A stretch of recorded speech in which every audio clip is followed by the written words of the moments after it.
he's so involved in this. And he loves that. Yes, he does, because the administration is still standing up so many of the process positions that you normally go through.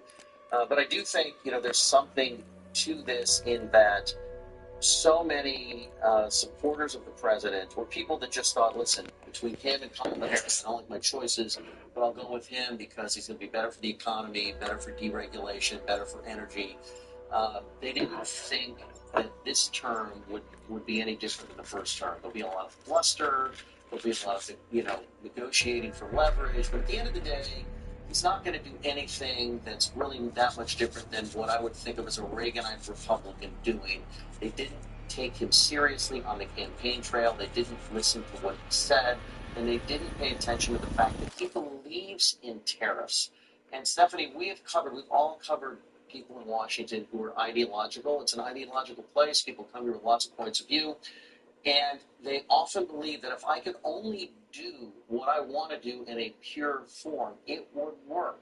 Right? People from the left who believe that socialism would work if I could only do it all the way. They believed that for years. Donald Trump believes if I could only be aggressive with tariffs, it would work. And I think the one thing that the president isn't counting on, because if you listen to what he has said, is that the U.S. is always a sucker, and that all of these other countries would fold like cheap suits if somebody would only get tough with them. And I think what he's going to figure out over time is that these other countries may not have the economy the size of ours, clearly the military strength that we have, but they do have pride. And if we push them with tariffs, they will push us right back. And I guess we're going to find out who was right? If Donald Trump is right, then over the course of the next couple of years, this thing will end up paying off. And if he's wrong, then voters are going to say, I elected you to bring down prices. You're clearly fixing the border, that's good, but you're not bringing down prices.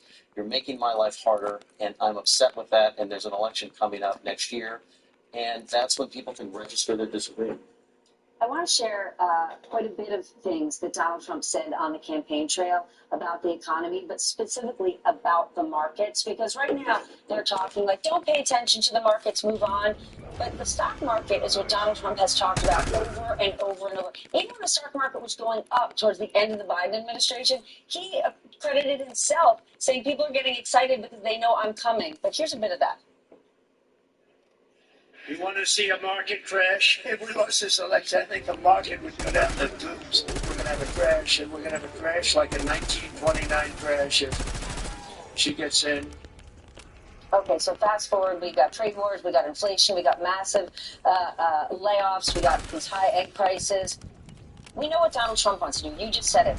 How do Republicans go to their home districts and sell this to their voters? You don't sell this to your voters. They're between a rock and a hard place. They're not in a position to oppose Trump in a very aggressive way because their own voters are still supportive of Trump, and they want to give him a chance for his agenda to work. And yet they know that if it doesn't work, what's going to happen next year may not be good for their job prospects. And so I think what they're hoping to do is to get to this reconciliation package, right past the government funding bill that we're going to talk about, get to the reconciliation package with the tax cuts and some of the border security money and some of the other things that they're selling as being able to help grow the economy. And they're thinking, we'll pass this. It's a big campaign promise. It'll help grow us out of whatever rocky economic conditions we're feeling right now. And we're going to be able to go home and say, here's what we did. No tax on tips, no tax on Social Security. Okay, but let's be clear. No tax on tips, no tax on Social Security. That's not even in the proposed budget right now. Donald Trump spoke about it in his joint address last week, but when you actually look at what's in this budget, that's not in there. Oh, no, there are no details in there about how they're going to do this, what the pay-fors are. There is been a Republican discussion about changing the baseline so that we assume these tax cuts that were from 2017 are extended. Based on that, we can keep spending money. We can keep cutting taxes without presuming it adds debt, even though it does. But Republicans are very adjustable with what Donald Trump is saying on taxes, on risks of this transition that he's talking about. You already saw Tommy Tuberville today, leading with a lot of the Republicans saying, well, maybe Biden left an economy that was sustainable, and we do need to claw it back. Maybe some of these gains were inflated, and Donald Trump is getting us to a better place. That was not what he ran on. It was definitely he was going to bring 2019 prices back without any cost. Tommy Tuberville is an extreme example. Whatever Donald Trump says, Tommy Tuberville, I mean, think about Tommy Tuberville turning himself in knots, trying to rationalize, yeah, I recruited Patrick Mahomes when he didn't even do it because he didn't want to make Trump look like a liar. When John Thune is saying that, that's a different story. Not necessarily Tommy Tuberville. That's true. The leading indicator or outlier, I'm not sure. But I've seen this so many times from Republicans. If the choice is between contradicting Donald Trump and facing the wrath from voters or from the supportive meeting that we're talking about, or adjusting to what Donald Trump is saying, they at least rhetorically adjust. Before there's no before there's blame, even have Republicans saying the line, which is that this economy right now is the Biden economy. Any pain in the economy, any pain in the stock market is left over from Joe.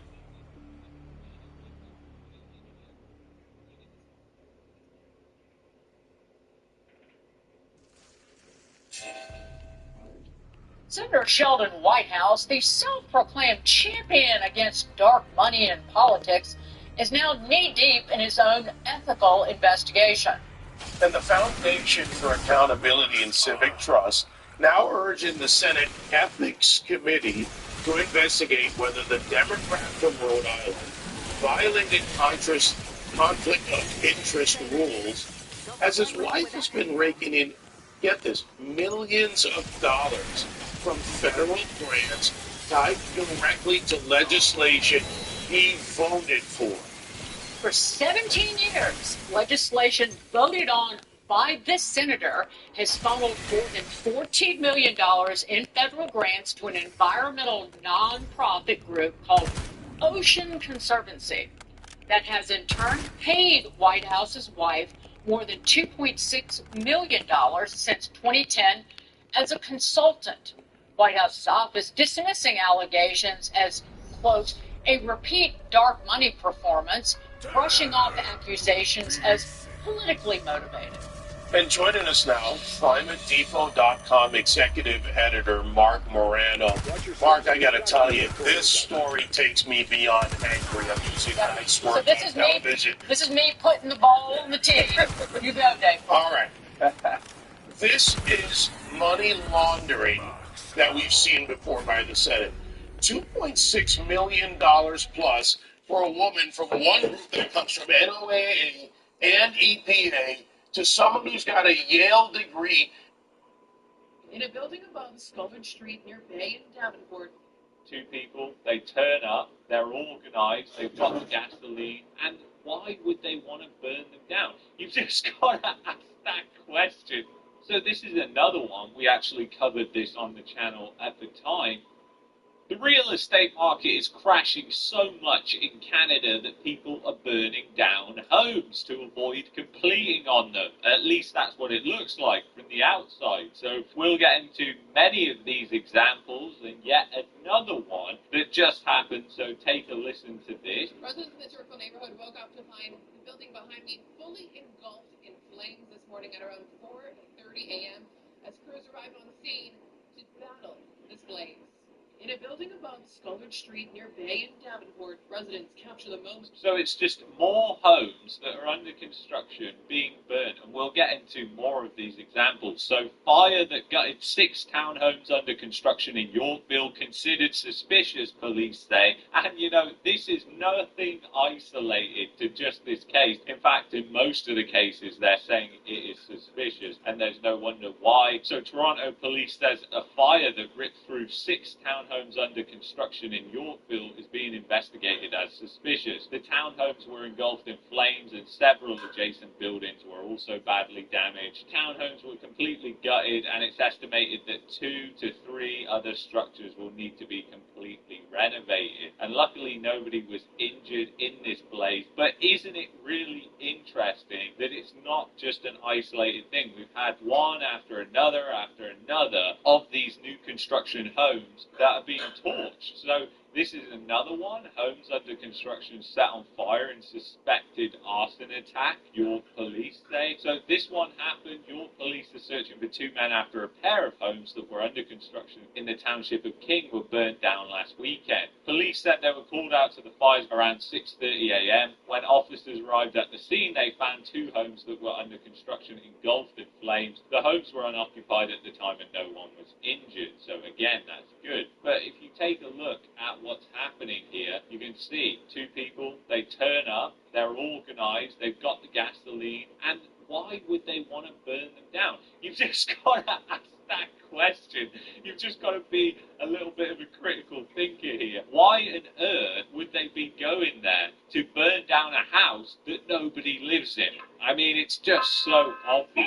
So basically, they set fire to it, and it's really obviously a terrible thing, and thank God that nobody was actually injured in this. But obviously, when you have so much crime operating in a housing market, whether it's money laundering or the fraud that people are committing, all of it is crime, and it's all happening within the housing market, and then fire destroys home under construction in Richmond Hill. So this was in 2024. We received numerous calls for a house that was fully engulfed. When we arrived, we began evacuating residents of nearby homes. The home that was actually under construction was completely destroyed, and 2 adjacent homes were severely damaged. However, no one was injured because we were able to evacuate everyone quite quickly. The cause of the fire is still unknown, and I've been looking at all of these, and there seems to be no reports after the fact on what was actually deemed as the cause. I mean, it's pretty much obvious in some of them, because you've basically got people, obviously, that are going in there with gasoline like it's obviously arson, but whether that's actually the people who own that assignment or house or whatever it is, and they just can't complete, that's all speculation at this point. And then this was 71 houses destroyed in Bourne construction site. This was in April 2023, but it was a massive one. A total of 71 units were either flattened or damaged by the massive fire that ripped through a Bourne construction site Wednesday. The cause of the flames is still under investigation, but again, we didn't find out about that one either. And then this article from Toronto.com seems to be connecting the dots a little bit better here. Burning down the house. What's behind the seeming spike in suspicious fires at newly built homes in Ontario?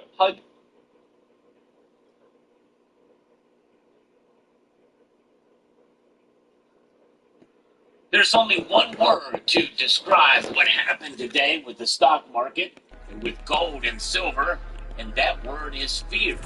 We're going to discuss what happened and why we should still be happy about what gold and silver did today as we explore.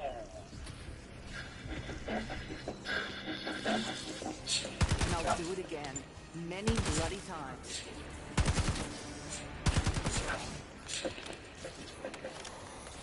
Stock market got hit hard. It got pummeled big time. In fact, the NASDAQ has suffered its worst day since 2022 as recession fears erupt, according to CNBC. This is a big deal, folks. The Dow Jones Industrial Average fell over 1,000 points earlier in the day, but it has since recovered somewhat. It is still down about 900 points.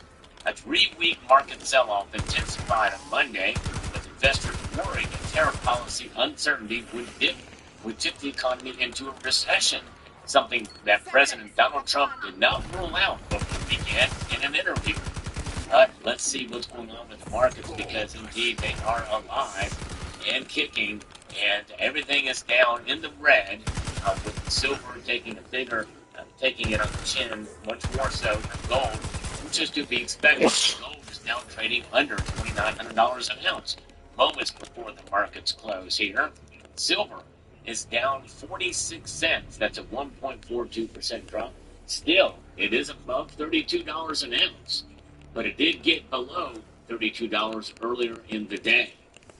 Platinum and palladium also got hit, but rhodium, believe it or not, has went up another 5% today to $6,400 an ounce. That's up $300 a day, so it's bucking the trend, that's for sure. Yes, indeed. What a move we're seeing precious metal markets today because of what's going on in the stock market. And of course, if you're relatively new to the markets, you might think that it should be the opposite. Gold and silver should do well in a day like today when the markets go down. But that is not the case. I'll get into the reason why that happened here in a moment. First, I want to remind you about the channel-sponsored Summit Metals. This is a good time if you are in the market, and only if you are in the market to buy, take advantage of the dips. Check out summitmetals.com. They have very competitive pricing, great service, and fast shipping. In fact, I just got notified that my latest order shipped. What's going on here today? Well, the S&P shed 2.7%, touching its lowest level since September. At one point in closing, but to 5,614.56. The S&P is about 8.7% off from its all-time high, and this is all due to fear of what's going on in the market that we can see based off of what the Atlanta Fed has said with that massive drop in GDP growth for this quarter. If we get another report like that the next quarter, well, we are in a technical recession. But you have to think about what's happening here and what this nervousness in the markets. And people are running away. They're running away right now from gold and silver, but not as much as you may think. In fact, I'm actually surprised it didn't drop much more than they have. But in times like these, people run to the safety of, yes, indeed, old hard cash or core accounts that are made of dollars. But that is really what people are doing right now. They're looking for safety. And the most liquid asset that they can find is the dollar, even though it's still under inflationary pressure. In fact, that's one of the reasons I think why we're not seeing as much of a sell-off as I had expected, is because the dollar is still damaged from inflation. Now, keep in mind, inflation is something that has been occurring year after year by design by the Federal Reserve at least 2%, and inflation is caused by two things. Government spending, which compels the Federal Reserve to order more printing of dollars, or most of the dollars are created after the M2 money supply are really not printed at all. They're merely digitized. They have to print them. Cost, whatever it would be to print this, I think this has cost like 14 or 15 cents to print one of these dollar bills, but notwithstanding, you can't print gold and silver. And so I think these numbers are going to turn around, and maybe not within the next couple of days. It just depends on what happens with the markets. But I think we're going to see perhaps them recover fairly soon. The dollar index is up today, but it is not up by a whole lot. It's up 0.32% to 103.99 right now, practically 104. And that is another thing that I think is contributing to gold and silver prices falling. Now, this activity is also on the backdrop of other things that are having an effect on gold and silver prices. As the dollar is having an effect here, as we see gold trading at a softer tone today, below the $2,900 mark.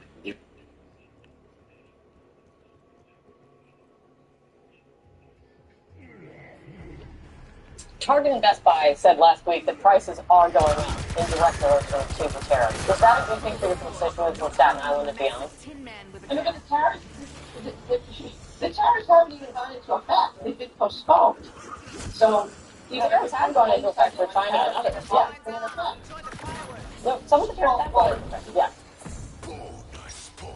Well, they're not the ones to Mexico and Canada. And the tariffs in China, they were in effect over the last 4 years. Donald Trump is increasing tariffs on China. President Biden actually kept and increased tariffs on China. Okay, when Trump came in, slight change, increase there, but these are tariffs that have been in place all up to the Biden administration. There was a 50% tariff that Joe Biden kept in place, plus an additional 25% on particular sectors. That was Republican lawmaker Nicole Maliotakis trying, maybe not quite hard enough, to defend the indefensible that is the imposition of Trump's tariffs on stockholder transactions.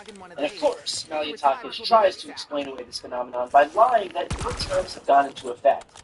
But again, that is an outright lie.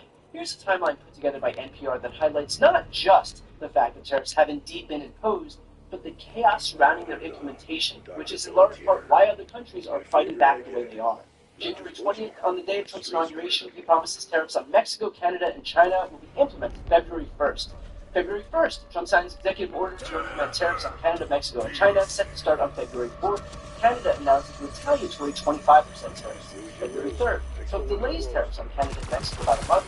He says Mexico will send 10,000 troops to the U.S. border to curb migration, and that he was trying to work out the economic structure with Canada. February 4th, 10% tariffs are, in fact, put in place against China, with China issuing retaliatory tariffs. February 5th, the Postal Service reverses course and lifts the ban put in place on Chinese packages with the potential to create massive disruption for online retailers and U.S. shoppers.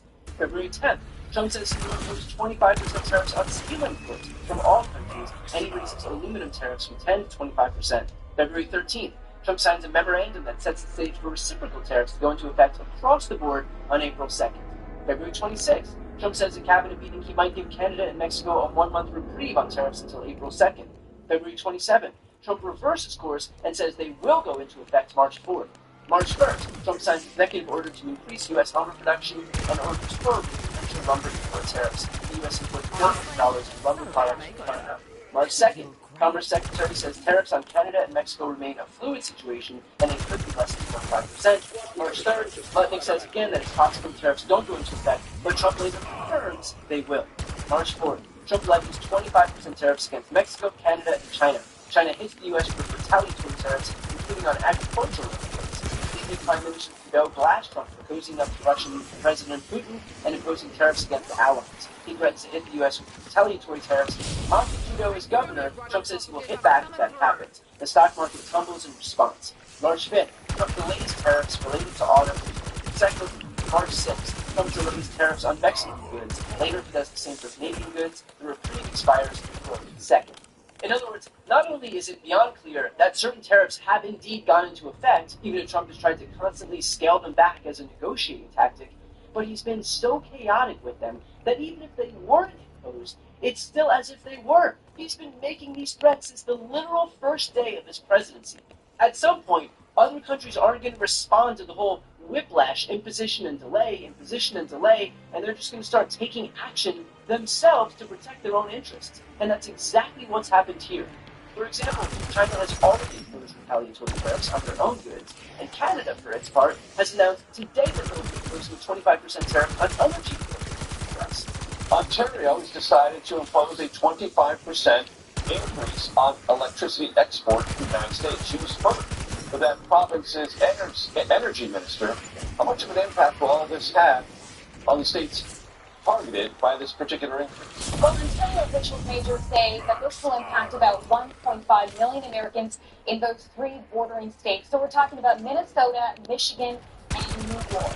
They are saying this will cost the U.S. about $400,000 each day. That 25% surcharge is put in place. Now, it spoke to the minister earlier today, who said he hopes it will financially impact those Americans in those three bordering states, especially those who voted for Trump to fix the economy. Listen. We want to make clear we actually have a great sense of love and affection for the American people. We share the values and the same democratic aspirations. So it's very regrettable we're here, and there's only one person, one man that can be blamed for the situation we are in, and that is President Trump. So we start this hour at the White House. The Trump administration facing new tariffs today as trade wars with some of our closest trading allies continue to escalate. China responded to the Trump administration with an up to 15% tariff on all products from here in the U.S. And if you live in Michigan, New York, and Minnesota, Ontario, Canada leveled a 25% tariff on electricity sent across the Canada-U.S. border. Again, with CBS News senior White House correspondent jJ'nJ, she joins us for more on all this. It's great to be with you. The president expects broader reciprocal tariffs will take effect on April 2nd. What can you tell us?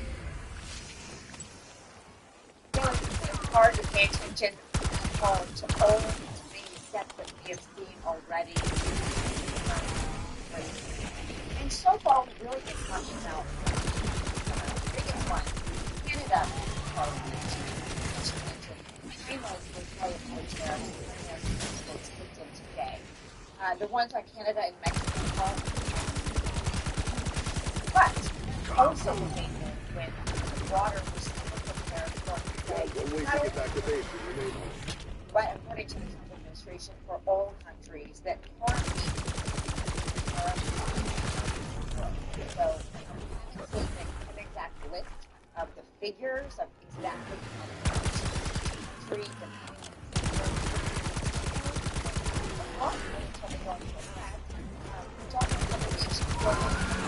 they could respond to these tariffs, saying that, you know, it's another round of retaliation. Grandma's full of shit. Or with that but as we heard from the president again this weekend,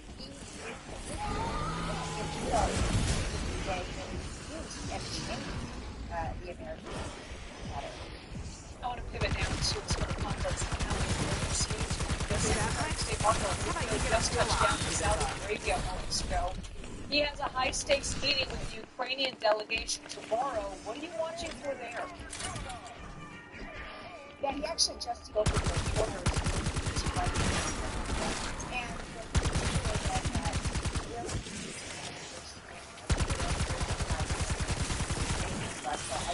U.S. tries to look and there. And Zelensky has, gone to great lengths to try to say, despite the very public spat that we saw in the Oval Office between him and Trump and Vice President Van, that Ukraine is ready for peace and is ready to end the war quickly, even though he has said the opposite in recent weeks as well. And so Rubio, as the top diplomat for the United States, has to find where the common ground currently stands and where Ukraine currently stands, because the president himself has said it has to be Russia that is more difficult right now when it comes to a peace deal. There's also this issue of a minerals deal that Rubio said isn't exactly part of the same conversation, because Ukraine and the U.S. were about to sign a deal that would give the U.S. access. Over the weekend, Arizona U.S. Senator Mark Kelly went to Ukraine, where he met with Ukrainian officials and soldiers and ordinary people living with the fallout of Russia's third-year invasion of that country. After one home, Senator Kelly posted about his trip on Elon Musk's social media platform, Twitter. He said, in part, quote, "Just left Ukraine. Boss proved to me that we can't give up on the Ukrainian people. Everyone wants this war to end, but any agreement has to protect Ukraine's security. We can't make it away from it. This is a real thing. Who targets hospitals routinely. I visited one in Kyiv. Injured soldiers told me how they wanted to get back to the fight. Nurses there shared their stories of the invasion with me. He said, I met with Ukrainian pilots flying challenging combat missions against the Russians, who are protected by considerable electronic warfare and surface-to-air missile system defense. When Trump cut off these Ukrainian pilots from U.S. intelligence that they needed to plan their missions, he blinded them to the threat, and he put them and their aircraft at risk. But worse than that, it helps the Russians advance further into Ukrainian territory to murder more Ukrainians. President Trump says the Russians are, quote, hitting them hard, in a tone of voice that implies approval. It is sickening to see from an American president. Quote, hitting them hard means more dead Ukrainian kids. Senator Kelly says, quote, I visited the Wall of Remembrance to pay tribute to Ukraine's dead soldiers. I'm bringing back what I saw and learned from Ukrainian leaders, service members, and the Ukrainian people to show the direct impact our support is having on the ground. He says the world will become a very cold and lonely place if we continue this ridiculous, screw you, go it alone foreign policy. It is dumb, and it will not age well, and it puts you and your kids and your grandkids at risk. After Senator Kelly posted that online, he got a response from President Donald Trump's top campaign donor. Elon Musk said in response to the combat veteran, Navy commander, and U.S. astronaut, quote, you are a traitor. Senator Kelly then responded by saying, traitor? Elon, if you don't understand that defending freedom is a basic tenet of what makes America great and keeps us safe, maybe you should leave it to those of us who do. Joining us now is Arizona U.S. Senator Mark Kelly. Senator, I really appreciate you joining us this evening. I know you've had a lot of travel time recently.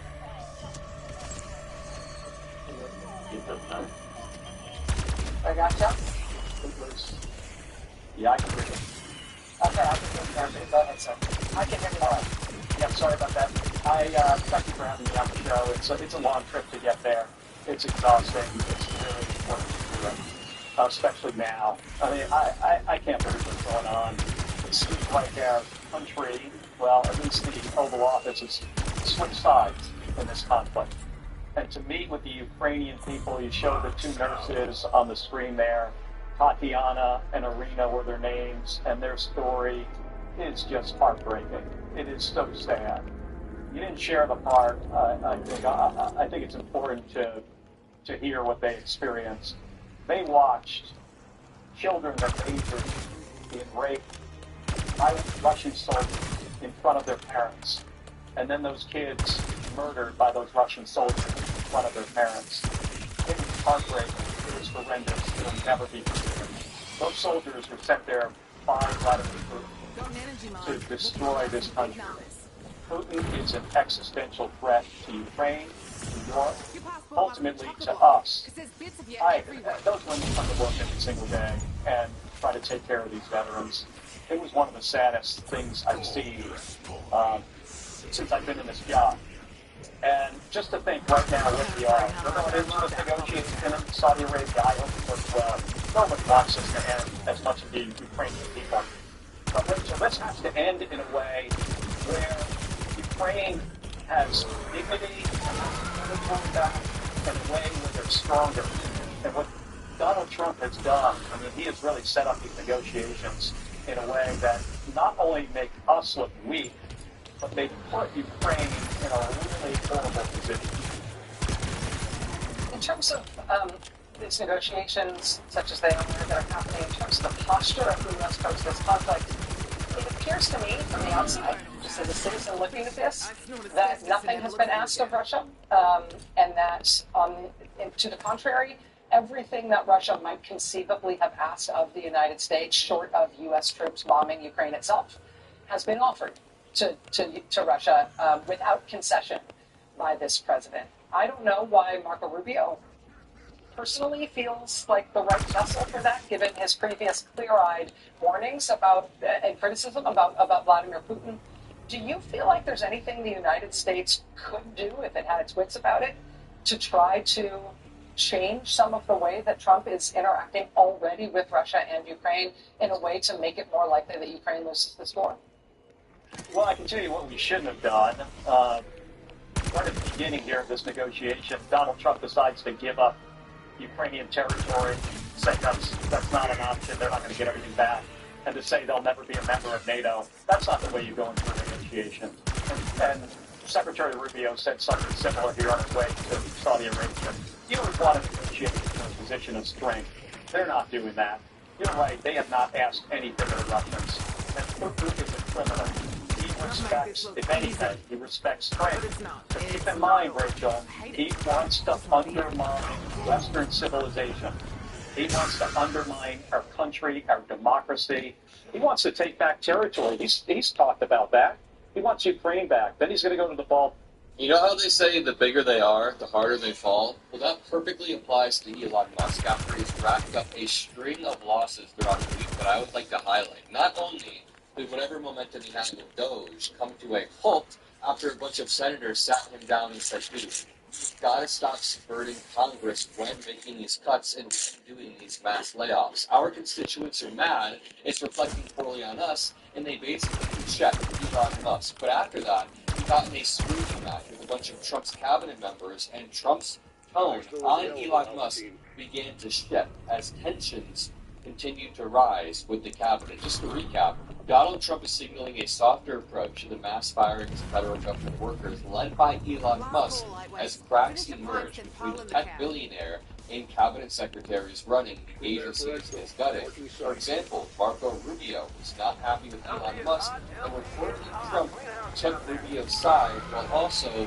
being quite soft with Elon Musk. But all of this is coming together to paint a picture of Elon Musk's power waning. And I just want to say, his net worth is actively dropping while all of this is happening. He's still the richest dude on the planet. His net worth still doubled since before the election. It's blatant, raised the sign of corruption. But all of that being said, it's kind of funny that just today, the screenshot of just today shows Tesla dropping by 13%. And that's not done. It's not even close to done. I mean, if I look up Tesla and then pull up how it's actively dropping, you will see it's dropped even more. It's now down 13.35% just today. Just Monday morning. So over the past few hours, it's dropped this much. Even over the past 5 days, it's in the red. It's in the red over a 1 month period. 35%. It's lost a third of its value, and this was directly after Elon Musk's wealth doubled due to Donald Trump's victory. So he deserves it. When you're blatantly corrupt, you deserve it. And Elon Musk's net worth has dropped by over $100 billion so far this year. That's what happens when you begin to use your wealth to leverage political power. Either way, all that I ask from you guys is to drop a like and make sure that you're subscribed. A lot of people think they're subscribed, but they're not. So scroll down a bit, make sure you have that subscribe button hit.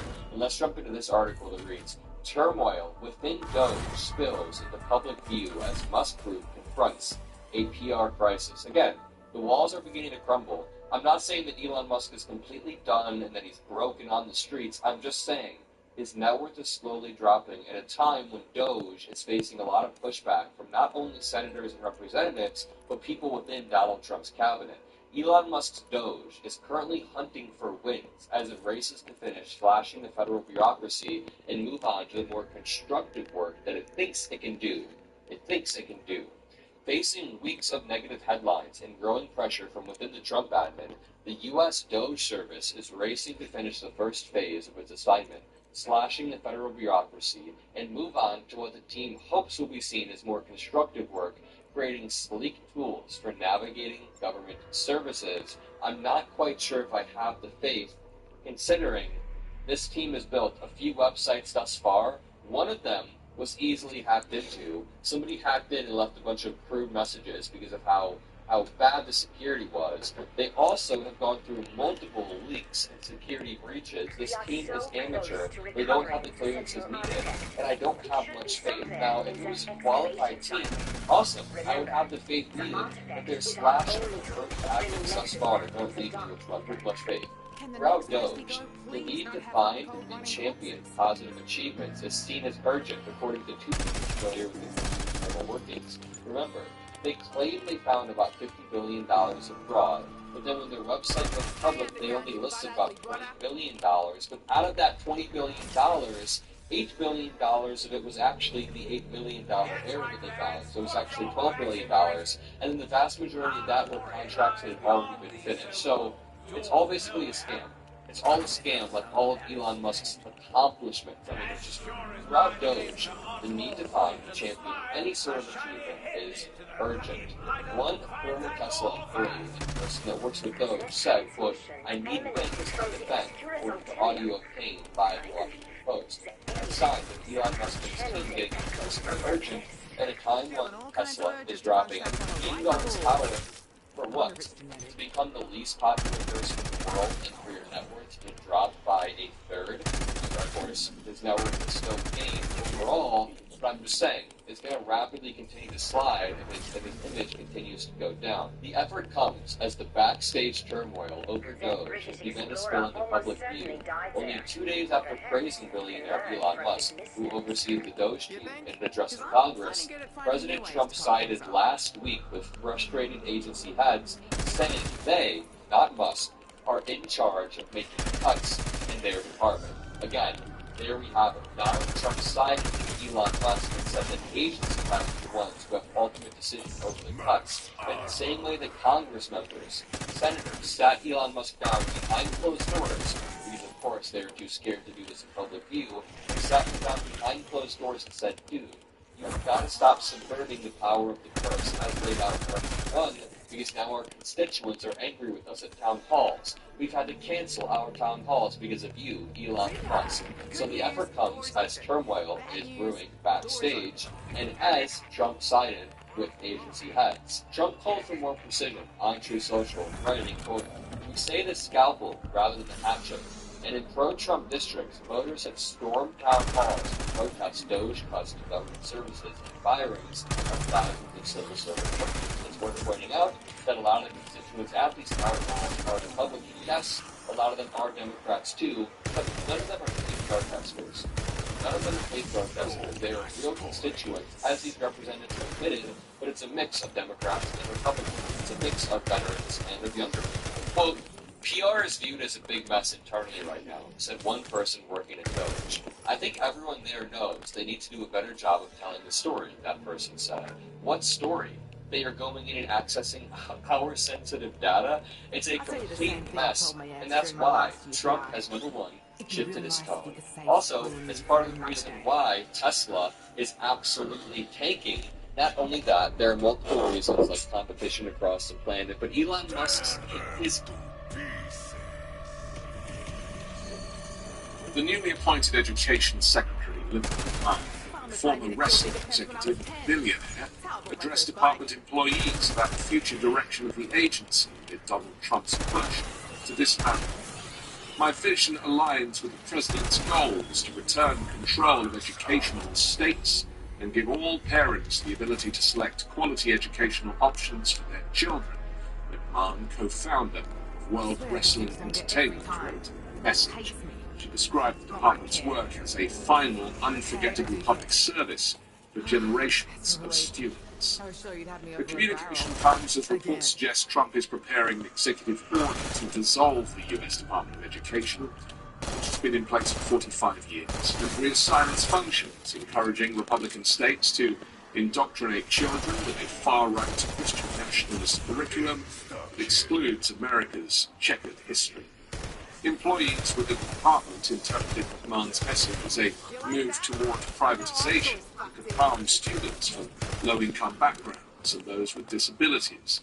One anonymous staff member described the letter as manipulative and expressed concerns that the administration's agenda would pressure states to adopt its educational ideology by threatening funding. "This letter doesn't signal the end of the department," the employee said. "It suggests a shift towards using the agency as a tool to enforce the president's policies at the expense of vulnerable students."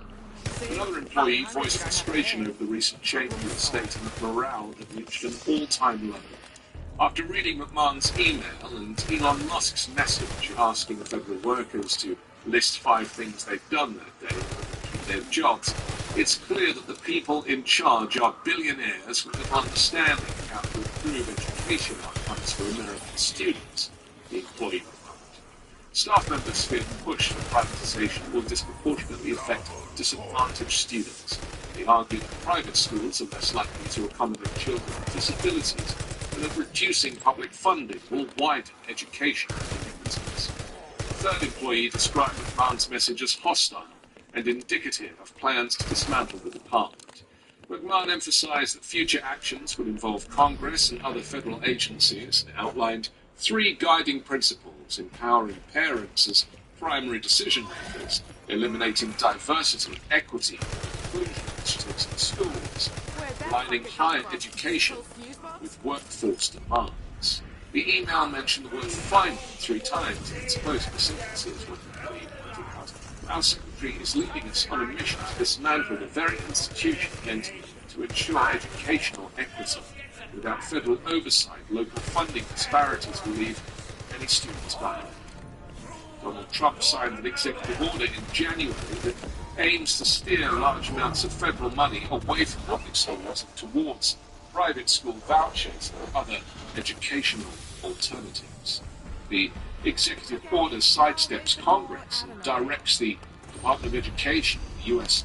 Department of Health and Human Services, to find ways to take existing money that goes into public schools, childcare providers, and non-profits, and give it to families to use at private Christian schools or for homeschooling expenses. Meanwhile, the US Supreme Court has weakened regulations on the discharge of raw sewage into water supplies in a 5-4 decision that undermines the 1972 Clean Water Act. The CWA is the primary federal law governing pollution control and water quality in the nation's waterways. On Tuesday, the court's conservative majority ruled that the Environmental Protection Agency cannot enforce broad, water body-focused pollution discharge limits on Clean Water Act permit holders and must instead establish specific limitations for each permittee. The decision favours San Francisco, which contested the EPA's use of generalized or narrative wastewater permits designed to protect surface water sources, including rivers and streams, used for drinking water. Justice Samuel Alito, writing for the majority, stated that the EPA cannot require permit holders to meet overall water quality standards through what the court termed end-result permits.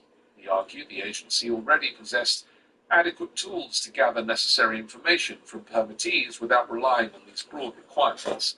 Alito was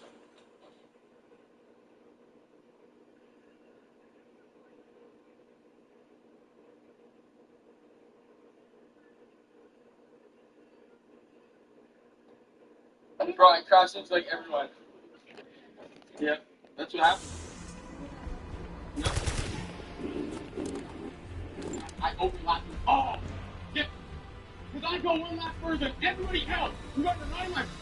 Oh, in here. I'm going. Keep the cam on that, bro. I quit. But I want to go viral. It's not even McLaren.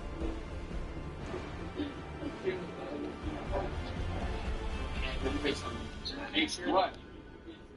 Imagine if this came over. The game lost. I did 9. You didn't. I did 9. No. Yo, can you guys make mine go faster than that? Come on, please. Oh, I'm drifting. I'm never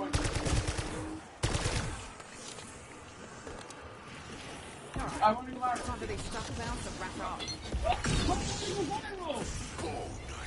It's not even McLaren!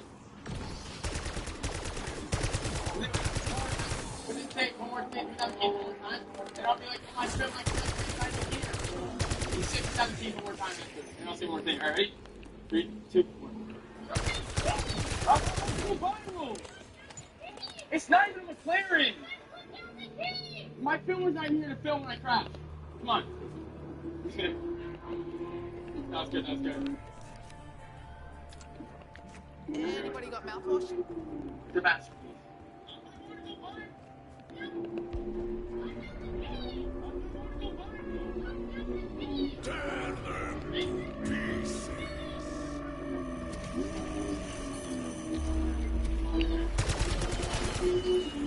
Yeah, bro, this is so insane too. In the background, amazing. Like Vegas is just one big like, you know, thing. Or now let's go drift in the car.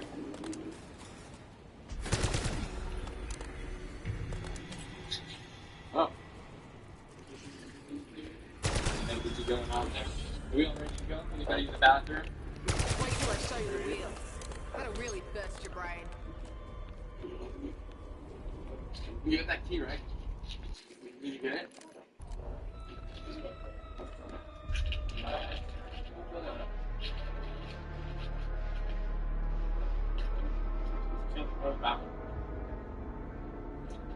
I don't need no key.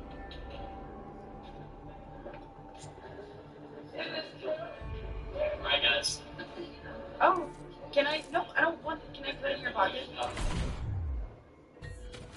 And end up oversteering, you're probably going to bury yourself into the wall over here. That's not the worst thing. Just make sure while you guys are out. The sound you get in this country is not what we're going to have here. We get 40. What up? And face on me. Make sure what? If you get stuck out there, you know there's no. I'm live. Or anything in these cars. You stay inside. Sure. You don't want to get hit by anybody else. Your hands and we work up with you guys. Just know that if you're not in that situation, you're going to have to deal with what the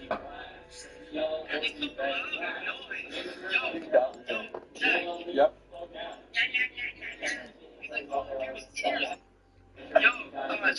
So, hey, do you know Danny? Yeah, yeah. Do you know Danny? Yeah, yeah. Are you cool with him? Yeah. Hey, do you think he can come? What? Like, what does it matter? He's a realtor, bro.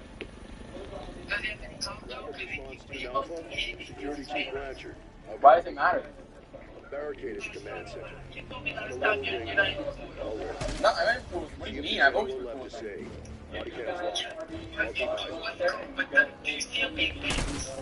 I mean, bro, he's a realtor. I wouldn't classify him as famous, but like, he knows a lot of people that are famous. Like, he's a realtor at the end of the day. He does his own thing. He stays in his own lane, you know? Let you go.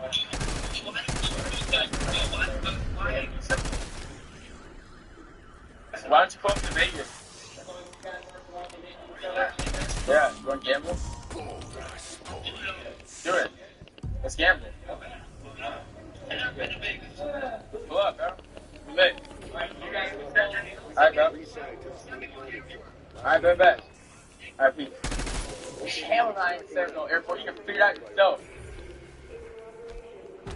Ready? Dad would have been proud of that one. Not good?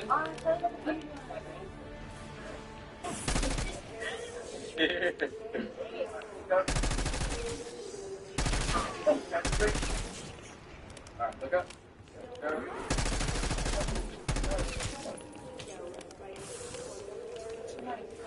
Good to go.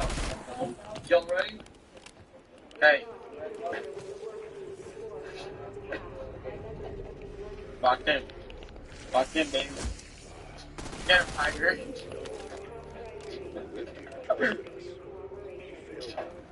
Kill sport. Imagine if this came over.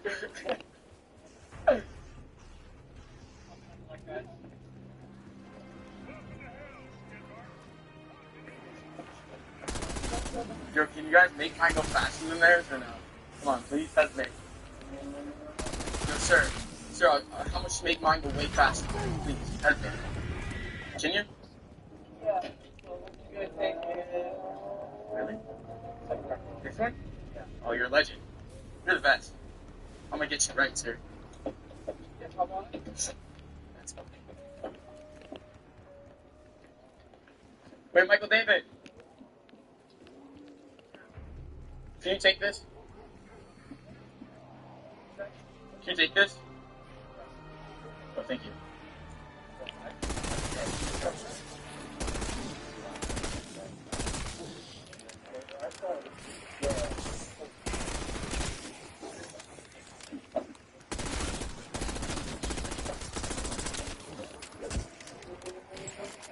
Should I keep this in my pocket, or should he hold it? I would have my phone. I'm locked in. Yeah, we got this, right? Or should I have my phone on me so I can reach out?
Oh, yeah. Yes, sir. Thank you. That was fun. Bro, crashed into like everyone. Sooner, but welcome just the same. I'm in I action. crashed. Manson. Injured, but intact. Most everyone else. Well, I think need to spin out. Where'd you get that? Group chat, yeah? We need to get this situation under control ASAP. Because you know, the past 2 days, so. Yep, that's what happened. Yep. What you talking about? They swap, right? Yeah, literally. She was doing a turn wide, and I came right in the middle, bro. I came right in there, I went right, she was like right inside of her, and then I came out of absolutely nowhere. We've got 3 scientists unaccounted for. I couldn't have came more out of nowhere. Locating and extracting them is now your top priority. What? Oh, I get it. It does that? I couldn't. I get it.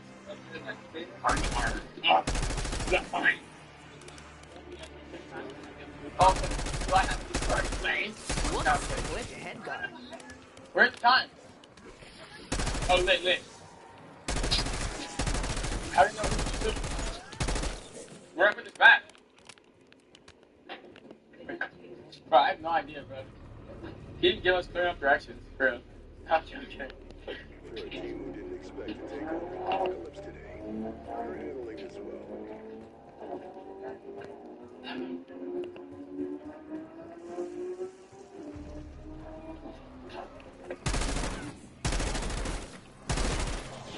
Wait, where's the TV? I'll be right here.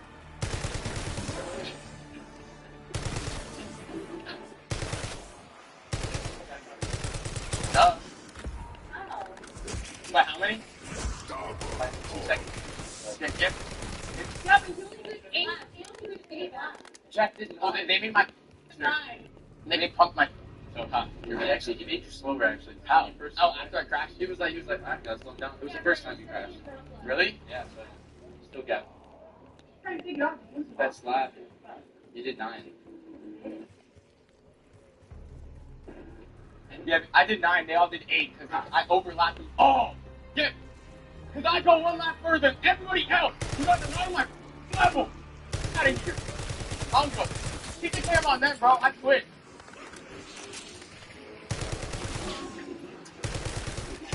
I'll come back. I'll see. Yeah. Where's what? Team. Did they take you in that truck and they jumped up? Where's the drifting at? We never went drifting.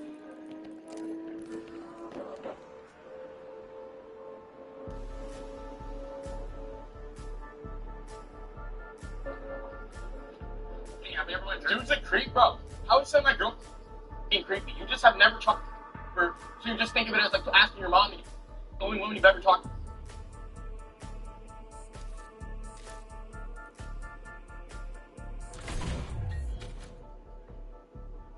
President Trump busy writing a brand new chapter in American trade policy.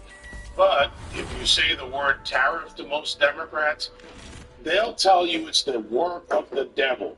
Pennsylvania Congressman Chris DeLuzio feels differently. He's urging his Democratic colleagues to rethink their anti-tariff stance.